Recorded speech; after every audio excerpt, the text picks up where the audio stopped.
فرمایا کہ کہا جاتا ہے کہ صاحب پردے میں بھی فتنہ ہو جاتا ہے، پردہ کرنے سے بھی فتنہ ہو جاتا ہے کہ برقع پہنا ہوا ہے اور فتنے میں مبتلا ہے۔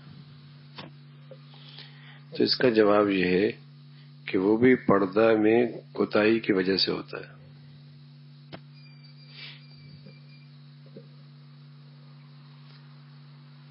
پردے کے اندر بھی فتنہ ہو جاتا ہے، برقع پہنا ہوا ہے، پردہ کیا ہوا ہے، پھر بھی فتنے میں مبتلا ہے۔ تو جواب یہ ہے کہ حقیقت یہ ہے کہ وہ پردے میں بھی کوتاہی کی وجہ سے ایسا ہوتا ہے۔ اگر پردہ صحیح ہوتا تو یہ مصیبت نہ آتی۔ تو اس فتنے کی وجہ پردہ نہیں ہے، اس فتنے کی وجہ پردے میں کوتاہی ہے، پردے میں کوتاہی ہے۔ یعنی پردے میں کچھ بے پردگی ہوتی ہے تب فتنہ ہوتا ہے۔ اگر پردہ میں ذرا بے پردگی نہ ہو تو کوئی وجہ فتنے کی نہیں۔ جہاں پردہ نہیں ہوگا یا پردہ ہے اور پردے میں کوتاہی ہے تو وہاں فتنہ ہوگا۔ جہاں پردہ نہیں ہے وہ فتنہ ہے، یا پردہ ہے بظاہر برقع بھی ہے، چادر بھی ہے، پردہ ہے، لیکن اس پردے میں کوتاہی ہے تب بھی فتنے میں مبتلا ہو جائیں گے، تب بھی فتنہ ہو۔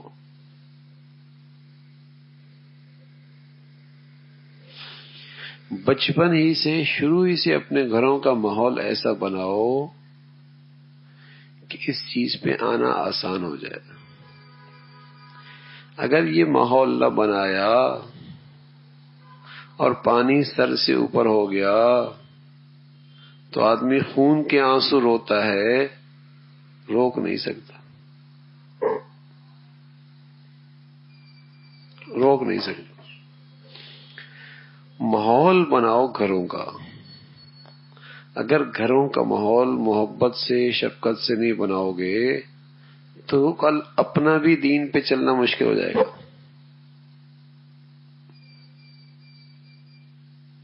اگر گھروں کا ماحول دین کے مطابق نہ بنایا تو کل اپنا بھی دین پہ چلنا مشکل ہو جائے گا۔ شادیاں ہیں، غمیاں ہیں، خوشیاں ہیں، اولاد کے لیے فیصلے ہیں، اگر دینداری میں دونوں مشترک نہ ہوئے تو کیا کریں گے؟ بچوں کی تعلیم کا مسئلہ، تربیت کا مسئلہ، شادیوں کے مسئلے، غمی خوشی کے مسئلے، تو اگر گھروں کا ماحول نہ بنایا تو مسائل بڑھتے چلے جائیں گے، اپنا دین پہ چلنا بھی مشکل ترین چیز ہو جائے گی۔ حکمت کے ساتھ اچھے طریقے سے اپنے گھروں کا ماحول بناؤ۔ یہ جو غلط فہمی ہے نا کہ پردے والے کے اندر، پردے والی بھی تو فتنے میں مبتلا ہے، پردے والی بھی تو فتنے میں مبتلا ہے۔ حقیقت یہ ہے کہ اس پردے میں کہیں کوتاہی ہو رہی ہے تبھی تو فتنے میں مبتلا ہے۔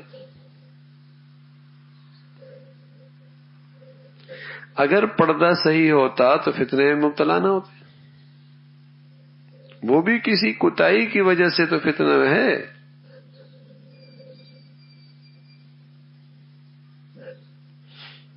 کسی کوتاہی کی وجہ سے تو اپنے گھروں کا ماحول شروع ہی سے بناؤ، بچیوں کا، بچوں کا، بڑوں کا ماحول بناؤ، ورنہ اپنا دین پہ چلنا مشکل ہو جائے گا۔ یہ غلط بات ہے کہ میں تو بھائی صحیح چل رہا ہوں۔ ارے میاں، میرا صحیح چلنا کافی نہیں ہے، میرے گھر والوں کا صحیح چلنا بھی ضروری ہے۔ نرمی، وقت گزر گیا، اوقات وقت گزر جاتا ہے، بچے بڑے ہو جاتے ہیں، گھر والوں کی سوچ پختہ ہو جاتی ہے۔ حکمت کے ساتھ اپنے اخلاق سے انہیں اچھے ماحولوں میں لایا جائے، ترغیب دی جائے، محبت کی جائے، لیکن ہر وقت ایک دھن سوار ہو کہ میں نے اپنے گھروں کا ماحول دین کے مطابق ڈھالنا ہے. بے فکری اور غفلت نہ ہو. اگر بے فکری اور غفلت ہے تو اس کا مطلب یہ ہے کہ اس کے دل میں اللہ کے احکامات کی عظمت نہیں ہے. یہ خود جو چل رہا ہے یہ رسمی اور رواجی اور ماحول کی وجہ سے چل رہا ہے. اگر اللہ کے حکموں کی عظمت ہوتی تو یہ اپنے پیاروں کے اندر اس کوتاہی کو دیکھ کر کہاں برداشت کر سکتا. کتنا بڑا نقصان ہو رہا ہے, اتنی بڑی بربادی ہو رہی ہے. تدبیر کرتا ہے بھئی, آگ لگی ہوئی ہو نا, آگ لگی ہوئی ہو تو آدمی اپنی پوری توانائی لگاتا ہے اس کو بجھانے کی, اور اگر نہیں بجھا سکتا تو دائیں بائیں لوگوں کو مدد کے لیے بلاتا ہے. پھر بھی اگر بات نہیں بنتی تو آخری درجہ کیا ہے, اپنا سامان اٹھائے اور ایک طرف ہو گئے. یہ آخری درجہ ہے. تو اگر گناہ کی آگ میرے گھر میں لگی ہے تو پہلی کوشش کیا ہے کہ میں نے اس آگ کو بجھانا. دوسری صورت یہ ہے کہ اپنے دائیں باؤں سے مشورہ کرنا ہے, حکمت معلوم کرنی ہے کس طریقے سے آگ کو بجھایا جائے. پھر یہ تیسرا درجہ ہے کہ بھائی میں تو کم سے کم اس گناہوں میں شریک نہیں ہو سکتا. بس آخری درجہ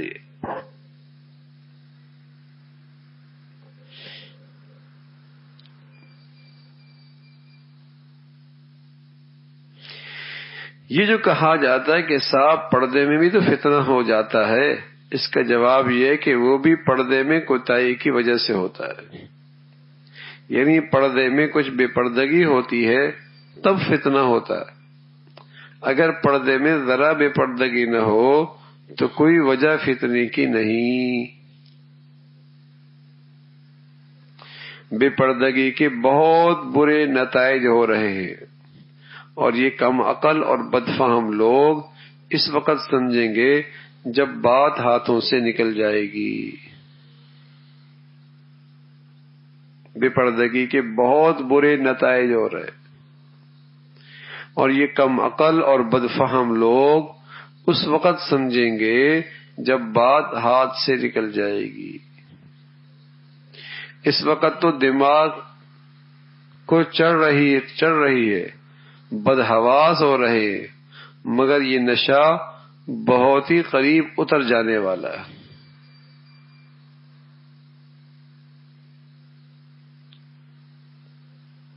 بہت نقصان. بے پردگی سے کسی گھر میں سکون نہیں رہتا, کسی گھر, اور کہیں اعتماد کی فضا نہیں رہتی. باہمی اعتماد کی فضا نہیں رہتی. بدگمانی ہوتی, بدگمانی.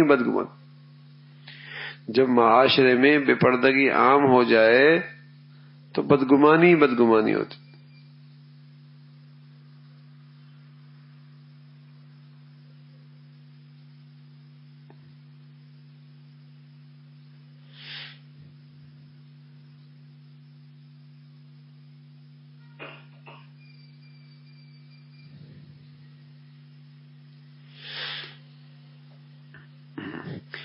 بعض عورتیں جو متشرع ہیں وہ سب نامحرموں سے پردہ کرتی ہیں, حتیٰ کہ چچا زاد بھائی سے بھی. ان کے اوپر بڑے تان ہوتے ہیں کہ بھلا بھائی سے بھی کہیں پردہ ہوتا ہے.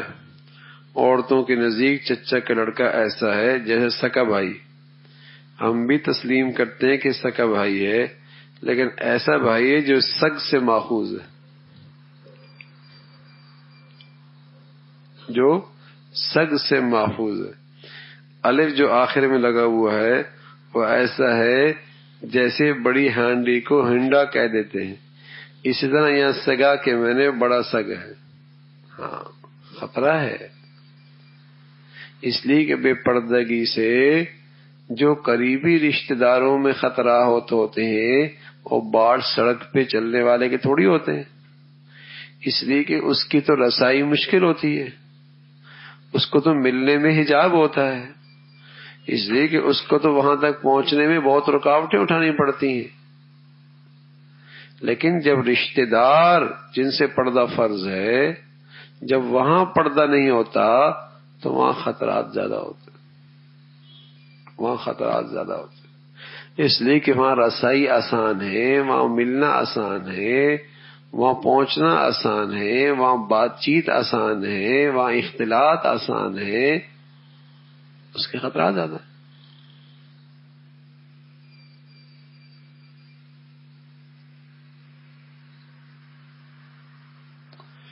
کوئی قیمتی پرندہ ہو نا اور اس کے اندر اڑنے کی صلاحیت ہو تو اسے پنجرے میں بند کر دیتے، پنجرے میں بند کر دیتے،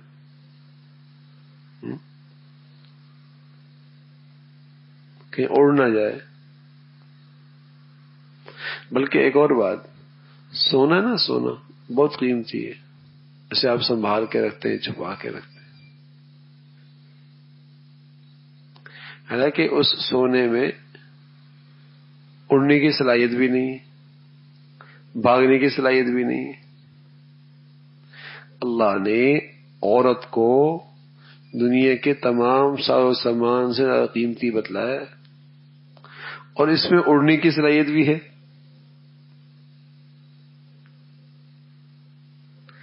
اس کے اندر دوسروں سے مانوس ہونے کی صلاحیت بھی ہے۔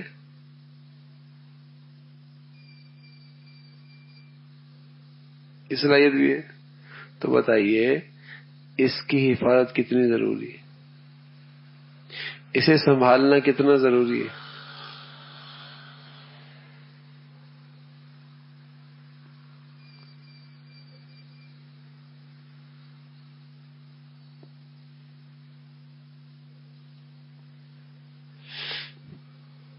عورتیں تو عورتیں، ایسے پردے سے مرد بھی خفا ہیں۔ کسی نے ہمت کر کے اپنے قریبی نامحرم رشتہ داروں سے پردہ شروع کر دیا، اب چاروں طرف سے اعتراض کی بھرمار ہے۔ ایک صاحب کہتے ہیں میاں کچھ نہیں، اب عزیزوں میں آپس میں محبت ہی نہیں رہی۔ دوسرے صاحب بھی کہنے لگے انہیں گھر جائیں تو کیا دیواروں سے بولیں گے؟ یعنی جب تک عورتوں سے مذاق نہ ہو مزہ ہی نہیں آتا، گھر میں رونق ہی نہیں ہوتی۔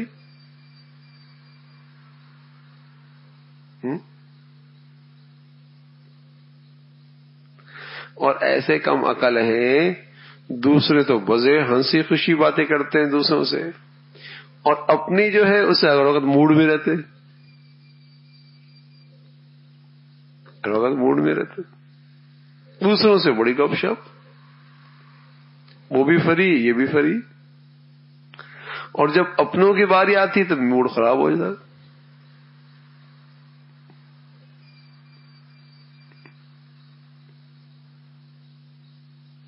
شریعت کا ہر حکم کے پیچھے حکمت ہے، اور شریعت کے ہر حکم کے پیچھے شفقت ہے، اور شریعت کے ہر حکم کے پیچھے رحمت ہے، اور شریعت کے ہر حکم کے پیچھے میرے اور آپ کی بھلائی ہے، اور شریعت کے ہر حکم کے پیچھے دور اندیشی ہے، اور شریعت کے ہر حکم کے پیچھے میرے اور آپ کی دنیا آخرت کی فلاح۔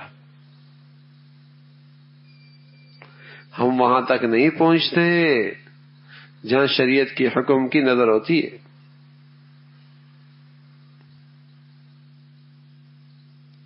ہم وہاں تک نہیں پہنچتے۔ بڑی خیر ہے، بڑی خیر۔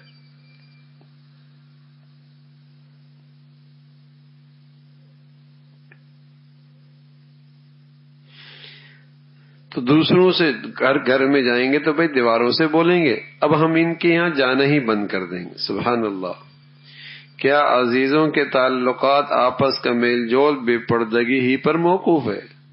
اگر یہ معنی ہے تو نعوذ باللہ اللہ میاں پر اعتراض ہے کہ ایسے قریبی رشتہ داروں کو بھی نامحرم قرار دیا۔ استغفر اللہ! مگر اسی میں بعض ایسی ہمت والے بھی ہیں اور ہمت والیاں بھی ہیں، چاہے کوئی ہو وہ کسی نامحرم کے سامنے نہیں آتی، چاہے کوئی برا مانے یا بھلا مانے۔ ہمت والی بھی ہیں اور ہمت والیاں بھی ہیں، کسی کی کوئی پرواہ نہیں، ایک اللہ کی پرواہ، ایک اللہ کی پرواہ۔ اور اکثر جگہ تو پردے کی ایسی کمی ہے کہ محرمیت کچھ نہیں، دور دور کے رشتہ داروں کو بے تکلف گھروں میں بلا لیتی ہیں اور بے محابہ ان کے سامنے آ جاتی ہیں۔ یہ بالکل حرام ہے۔ مردوں کو چاہیے کہ وہ انہیں تنبیہ کریں اور سب نامحرموں سے پردہ کروائیں۔ اگر کسی کو ناگوار ہو تو بلا سے کچھ پرواہ مت کرو، ہرگز ڈھیلا پن نہ برتو، بلکہ مردوں کو چاہیے اگر کوئی نامحرم رشتہ دار عورت ان سے پردہ نہ کرے تو وہ خود ان سے چھپا کرے۔ یہ بھی ضروری ہے۔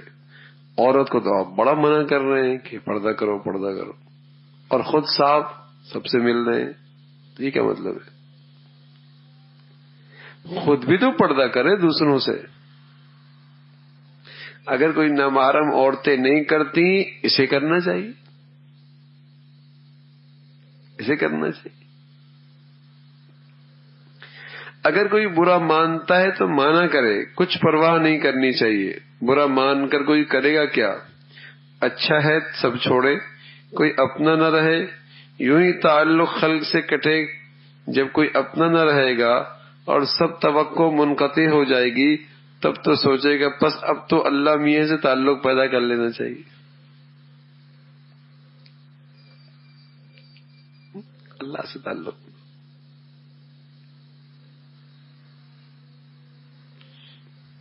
اب اللہ کے بنو، جتنے تعلقات کم ہوں اتنا ہی اچھا ہے۔ بھائی یہ تو سوچو کسے کسے راضی کرو گے؟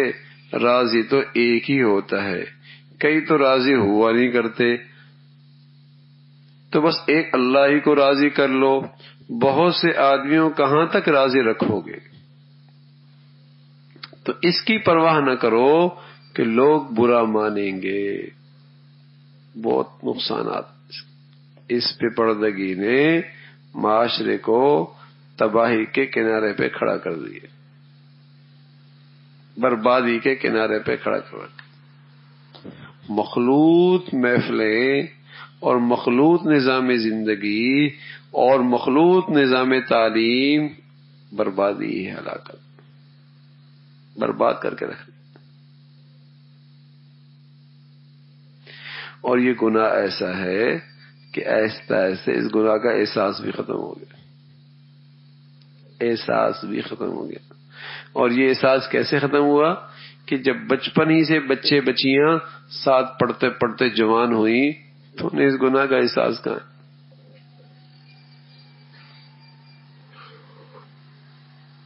جب بچپن ہی سے ساتھ پڑھتے پڑھاتے رہے، اب اس گناہ کی برائی کہاں؟ زندگی اسی میں گزری ہے، پلے بڑے اسی میں۔ اب تو کوئی اس کے خلاف کہے تو طبیعت بڑی چبھتی ہے، طبیعت میں بہت بھاری لگتا ہے۔ یہ کیسے؟ زندگی ایسی گزری۔ تو اپنے ماحولوں کو بناؤ، اپنے گھر والوں کا ماحول بناؤ۔ اگر نہ بنایا تو ہمارے لیے دین پہ چلنا مشکل ہو جائے گا، مرد کے لیے دین پہ چلنا مشکل ہو جائے گا۔ اس لیے کہ زندگی اکیلے نہیں گزرتی، زندگی اکیلے نہیں گزرتی۔